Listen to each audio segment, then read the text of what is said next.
시편 1편을 우리가 읽으면서 오해하고 있는 부분이 있습니다. 오해하고 있는 부분은 한번 중간 정도에서 한번 살펴보도록 하겠습니다. 시편은 참 길죠. 깁니다. 그래서 시편이 150편으로 되어져 있어서 어떻게 본다면 성경에서 가장 긴 성경이 시편입니다. 그래서 이 시편이 150편이나 되어지는 긴 성경 중에 바로 제일 먼저 이야기하고 있는 것이 복 있는 사람은 이라고 하면서 시편이 시작이 됩니다. 여기서 보면 본문에서 이야기하고 있는 복 있는 사람이라고 하는 것은 시편에 나오는 모든 하나님의 사람들을 의미합니다. 하나님을 인격적으로 만나고 또 하나님과 늘 교제하고 또 대화하듯이 예수님과 기도하고 또 하나님 앞에 늘 감사하고 또 주님 앞에 마음을 쏟고 사랑하는 그 사람이 정말 복이 있는 사람입니다. 여러분들은 복이 있는 사람일까요? 복이 없는 사람일까요? 네. 복이 있다라고 이야기하지만 근데 많은 그리스도인들이 자신은 복이 없다라고 생각하시는 분들도 많이 있습니다. 나는 왜 이렇게 지질이 복도 없어? 내 환경이 왜 이 모양이야? 내 능력은 왜 이거밖에 안 되지? 라고 하면서 복이 없기 때문에 아무리 노력해도 안 된다라고 여기며 살아가는 성도들도 있습니다. 그러나 실제로 그렇지 않죠. 예수님을 영접한 사람이라면 다 복이 있는 사람입니다. 되는 일이 없는데 무슨 소리냐라고 할 수 있을 텐데 그것은 복이 무엇인지 정확하게 알지 못하기 때문입니다. 사실 예수님을 믿고도 그렇게 느낀다면 그것은 심각한 문제입니다. 예수님을 믿으면 사람이 거듭나는데 이 말에는 내가 예수님을 믿기 전에는 복이 없는 사람이었는데 예수님 믿고 나니까 복이 있는 사람이 되었다라고 하는 것을 의미합니다. 복을 받고도 그것이 복인 줄 모르는 경우가 있습니다. 내가 복을 받았지만 그것이 복인지 아닌지 모르면 그것이 복이 되어지지 않는다라는 것입니다. 복이 있는 사람과 복이 없는 사람의 모습은 완전히 차이가 나죠. 오늘 본문 3절 말씀을 먼저 보겠습니다. 3절 말씀에 보면 우리 같이 한번 읽겠습니다. 시작.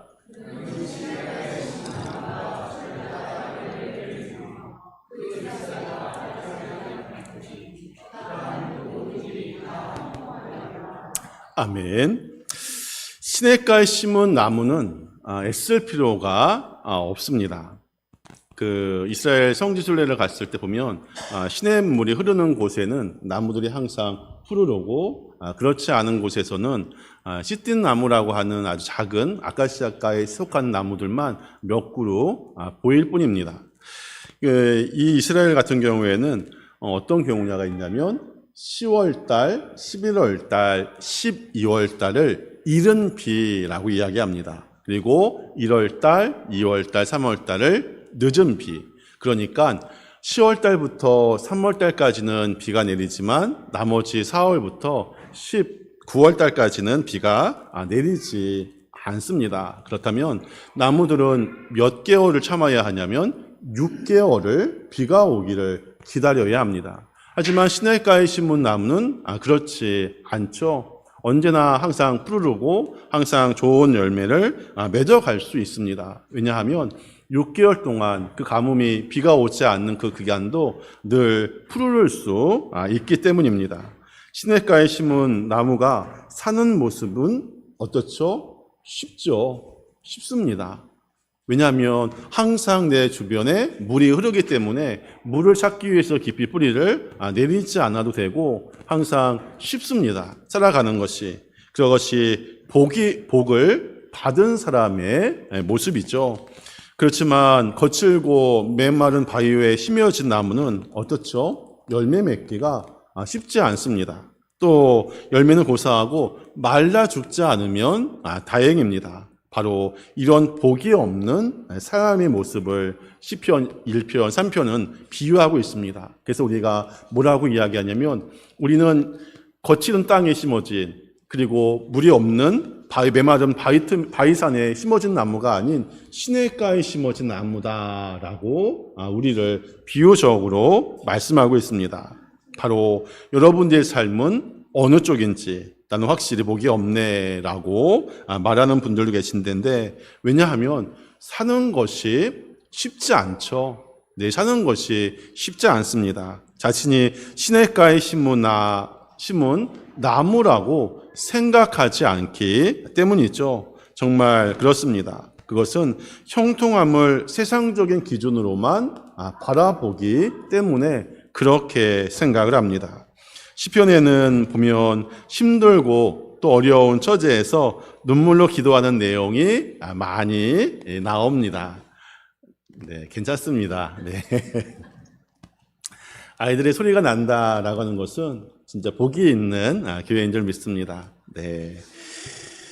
네. 어려운 처지에서 눈물로 기도했던 그것들이 시편에는 많이 등장을 합니다. 그들은 다 복된 사람이지만 그들의 형편을 보면 말할 수 없이 어려웠습니다. 그러므로 세상적인 형편을 보고 복이 있는지 없는지 정확하게 판단할 수는 없습니다. 왜냐하면 지금은 힘들고 지금은 어렵지만 나중에 바로 하나님께서 엄청난 열매를 맺게 하는 사람이 있습니다. 하지만 지금은 형통하고 모든 일이 잘 되지만 한순간에 무너져 내리는 인생도 우리가 보게 됩니다.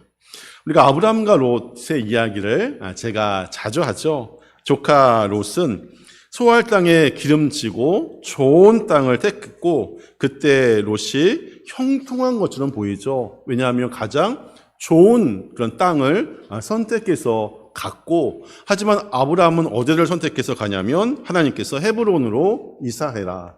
남성교회 헌신예배 때 제가 말씀드렸듯이 헤브론이라고 하는 것은 산지로 되어져 있고 높은 산입니다. 그렇게 좋은 땅이 아닙니다. 하지만 하나님께서 그곳을 아브라함에게 주셨고 그래서 아브라함의 믿음으로 그곳을 가게 됩니다. 그렇다면 롯은 거부가 되어져야 하고 아브라함은 그냥 그럭저럭 그냥 살아가는 사람이 되어져야 하는데 그렇지 않죠. 인생의 정반대가 됩니다. 세월이 흐른 뒤에 롯은 유황불 심판으로 모든 것을 다 잃고 말고 또 아브라함은 어떤 복을 받냐면 동서남북을 바라보는 대로 다 자신의 땅이 되어지는 또 믿음의 조상이 되어지는 그러한 삶을 살아가게 되어지고 또 거부가 되어지는 그러한 복을 받게 됩니다.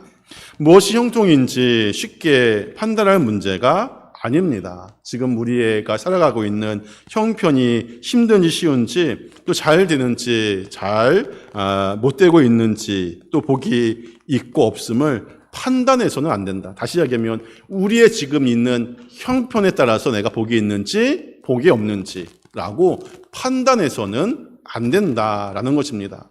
아브라함이 산지를 향해서 갔을 때 나는 지질이 복이 없어. 하나님께서는 왜 나를 이 높은 산지로 보내셨지? 라고 이야기하지 않죠. 하나님께서 인도하시는 대로 아브라함은 가게 됩니다. 그가 거부가 되었고 그가 믿음의 조상이다라고 하는 칭호까지 받게 됩니다. 그러니까 지금의 상황이 아니라 나는 시냇가에 심은 나무다라고 하는 그 삶을 우리가 살아가야 합니다. 그래서 그 진짜 복이 무엇인지 성경이 우리에게 말씀해 주고 있습니다. 이 말씀을 잘못 읽으면 안 되는데 우리 다시 시편 1편과 2편의 말씀을 보겠습니다. 다음 성구 한번 넘겨주시기 바랍니다.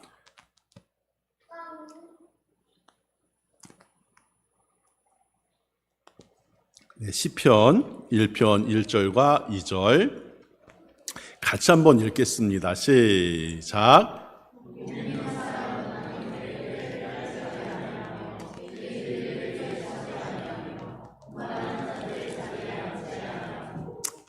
오직 여호와의 율법을 즐거워하여 그의 율법을 주야로 묵상하는도다.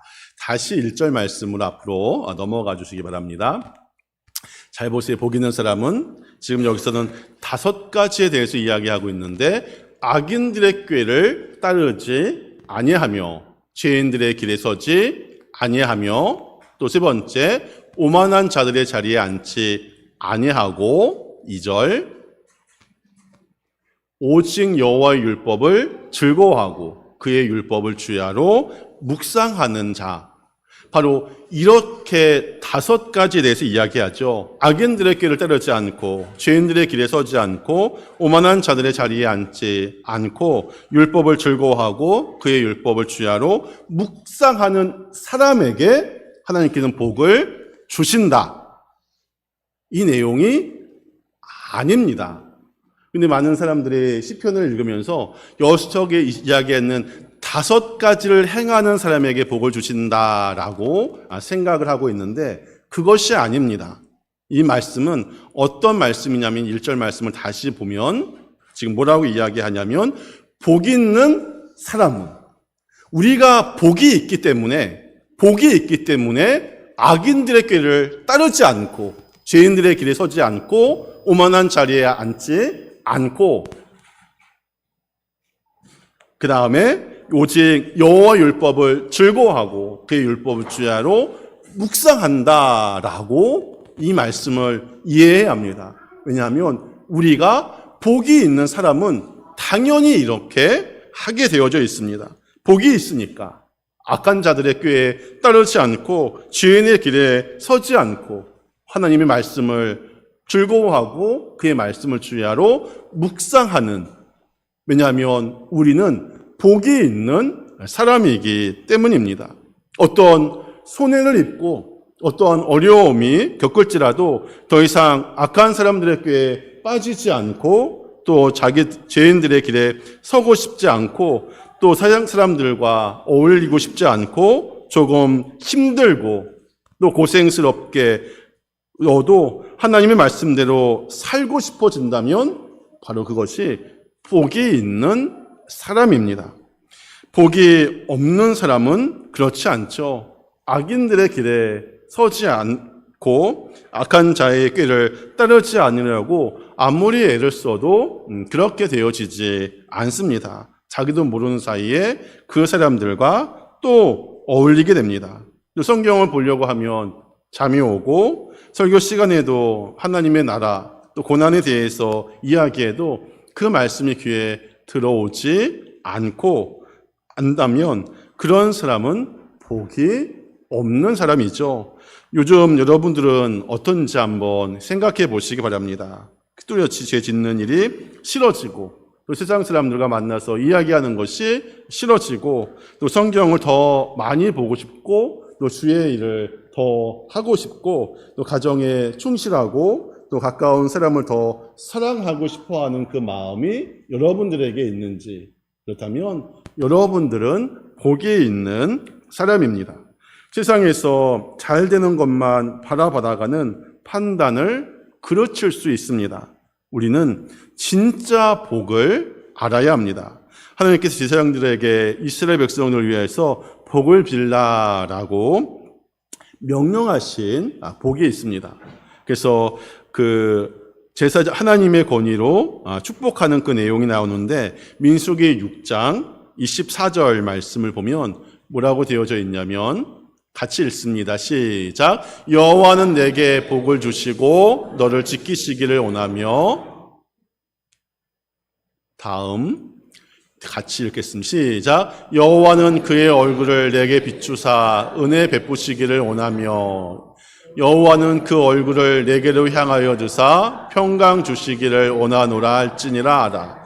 지금 24절 말씀을 다시 한번 보여드리면 지금 24절에는 두 가지의 복에 대해서 이야기합니다. 뭐라고 말씀하고 있냐면 너에게 복을 하나님께서 주시고 그리고 너를 지키신다. 복을 주시고 지키신다라고 두 가지의 복을 이야기하고 25절에서도 두 가지의 복에 대해서 이야기합니다. 여호와는 그의 얼굴을 내게 비추사, 얼굴을 내게 비추시고 은혜 베푸시기를 원한다라고 하는 두 가지의 복에 대해서 또 26절에서도 두 가지의 복에 대해서 이야기합니다. 여호와는 그 얼굴을 내게로 향하여 두사 평강 주시기를 원하노라 한다라고 이 6가지의 복에 대해서 이야기를 합니다. 어떤 목사님은 민수기에 있는 이 24절, 25절, 26절로 축도를 하시는 목사님도 있습니다. 그렇게 해도 틀린 것이 아닙니다. 하나님께서는 이 6가지의 복을 바로 우리에게 주셨다라고 하는 것입니다. 우리가 복이 어디에서 오는지, 또 누가 우리를 지키는지, 또 우리에게 누가 은혜를 주고 누가 우리에게 평강을 주는지, 그것은 하나님께서 우리에게 주시겠다, 아니 주신 복입니다. 이것을 받아 누리는 그러한 삶을 우리가 살아가야 합니다. 복 있는 사람은 무엇을 사모하냐면 하나님의 말씀을 늘 사모합니다. 시편 1편 2절 말씀을 보면, 다음 성구에 보면 뭐라고 되어져 있냐면 오직 여호와의 율법을 즐거워하여 그의 율법을 주야로 묵상하는도다. 하나님의 말씀을 즐거워하고 또 하나님의 말씀을 주야로 묵상한다라고 말씀하고 있습니다. 성경 읽는 것이 부담스럽고 또 말씀이 듣기가 싫은 사람이 있습니다. 하나님의 말씀을 즐거워해야 한다라고 하는데 졸음이 오고 또 하나님의 말씀을 알고자 하는 간절함이 없는 않는 사람은 어떠합니까? 그런 마음이 있는 것은 이상한 것이 아닙니다. 왜냐하면 사람의 본성이 그렇기 때문이죠. 우리에게는 죄가 있는데 내가 지은 죄가 있고 또 아담과 하와가 지은 죄가 있습니다. 그래서 아담과 하와가 지은 죄가 원죄, 그렇죠? 원죄라고 이야기합니다. 하나님의 말씀이 자신을 구속하고 또 자유를 빼앗을 것만 같아서 부담스러워 하시는 경우가 있습니다. 원죄가 무엇이냐면 아담과 하와가 하나님께서 보여주신 것처럼 먹지 말라고 했던 선악과를 아담과 하와가 그것을 따먹게 됩니다. 다시 이야기하면 원죄는 하나님의 말씀을 버리는 것입니다. 아담과 하와가 하나님의 말씀을 버린 것. 그러나 우리가 예수님을 믿게 되어지면 우리 안에는 새로운 마음이 바로 일어나게 됩니다. 고린도후서 2장 12절에 있는 이 말씀 같이 한번 읽겠습니다. 시작.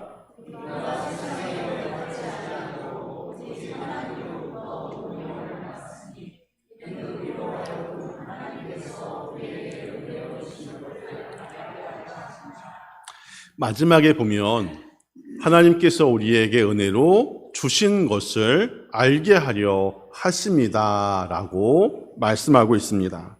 하나님의 성령이 우리에게 오심으로 이제 하나님이 주시는 은혜를 깨닫게 되었다라는 것입니다. 그래서 우리에게 성령이 있으면 말씀을 들으면 그 말씀이 우리에게 위로가 되어지고 또 찬송을 부르면 그 찬송이 나의 마음을 위로케 하고 예배드리고 말씀 읽는 것에 대한 갈망이 있다면 우리 안에 이 복이 이미 심어진 것입니다.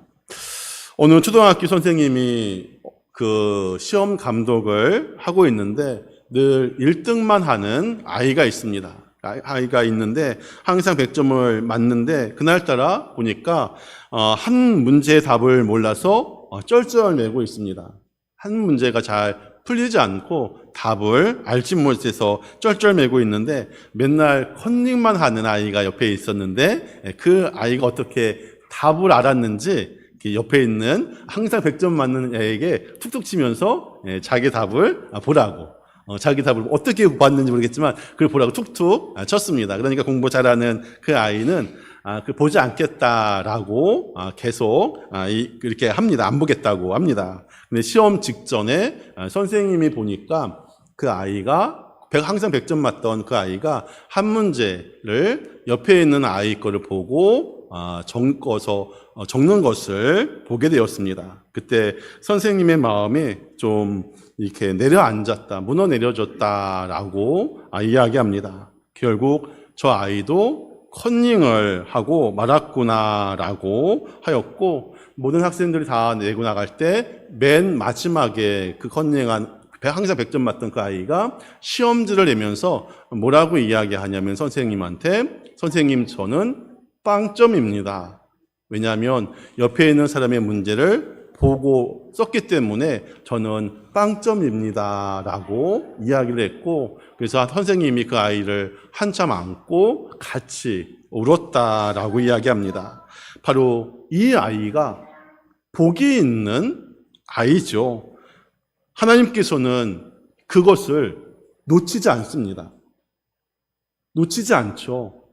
그 아이가 그냥 눈 감고 넘어가면 항상 100점을 맞을 텐데, 그 선생님 앞에 곧 이야기함으로 바로 빵점 처리가 되었는데, 하나님께서 그것을 놓치지 않습니다.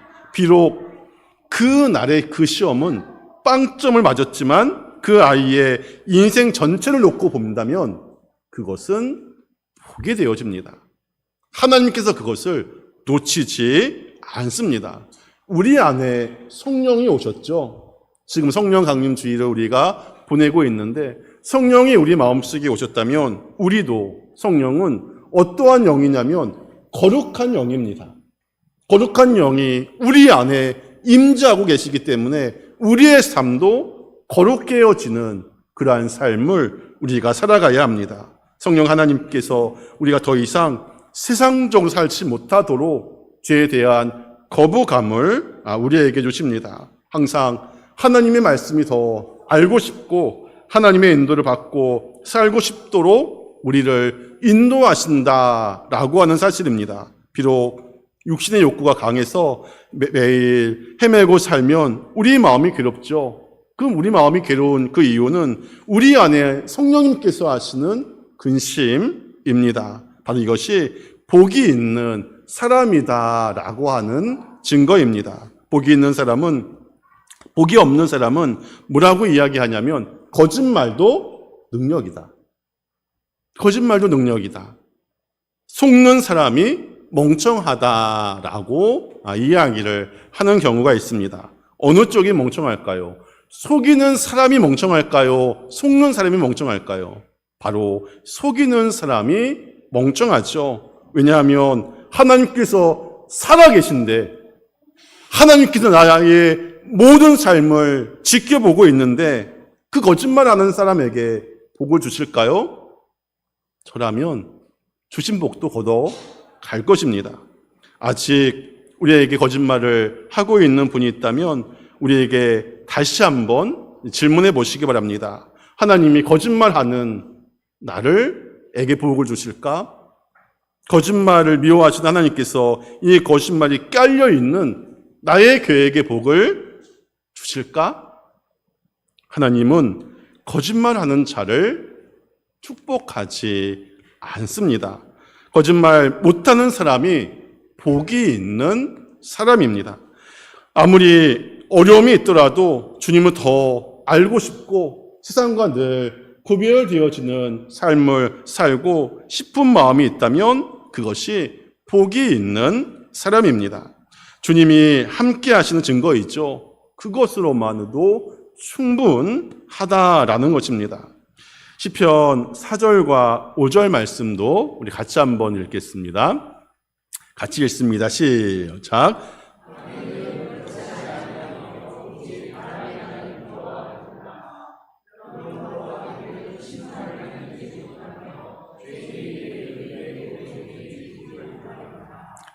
하나님께서는 우리에게 뭐라고 말씀하고 있냐면 회개하라. 그리고 은밀한 죄에서 또 싸움과 분열에서 돌아서라라고 우리에게 경고하고 있습니다. 복이 있는 자로 살지 못하고 멸망당할 자의 길을 가고 있으니까 얼마나 답답할까 하나님의 마음을 생각해 봅니다. 충성의 반대가 뭔지 아십니까? 네, 제가 몇 번 했는데 충성의 반대는 충성하지 않는 것이 아닙니다. 배신이고 바로 배반, 이것이 충성의 반대입니다. 그러면 복 있는 사람, 복 있는 사람의 반대가 뭔지 아십니까? 복이 없는 사람이 아니라 바로 멸망당할 사람이라는 것입니다. 내가 복이 있는 사람으로 삶을 살아가야 하는 그 이유는 그렇지 않은 인생은 모두 다 멸망 가운데 있다라고 하는 것입니다. 그러나 우리는 그런 경고를 들어도 좀처럼 회개하지 않죠. 우리에게 전쟁의 소문이 들리고 또 어려운 일이 있다면 우리는 항상 하나님 앞에 회개하는 삶을 살아가야 합니다. 소돔과 고모라가 왜 망한 줄 아십니까? 악해서가 아닙니다. 의인 몇 명이 없어서 10명이 없어서 그 성이 망하게 되어집니다. 우리는 항상 우리의 삶 가운데 싸우는 일을 그리고 미워하고 또 정죄하고 또 은밀한 죄를 하나님께서 다 알고 있습니다. 이 점을 우리가 명심을 해야 합니다. 다른 사람이 모르지 아니죠. 하나님께서 정확하게 그것을 알고 계십니다. 그 죄가 나라를 전쟁으로 몰고 갈 수 있다라고 하는 그 사실을 우리가 잊지 않아야 합니다. 또 오늘 본문 6절 말씀을 보겠습니다. 6절 말씀 같이 한번 읽겠습니다. 시작. 무릇 의인들의 길은 여호와께서 인정하시나 악인들의 길은 망하리로다. 하나님께서 분명하게 의인의 길은 인정하시지만 악인의 길은 망한다라고 말씀하고 있습니다.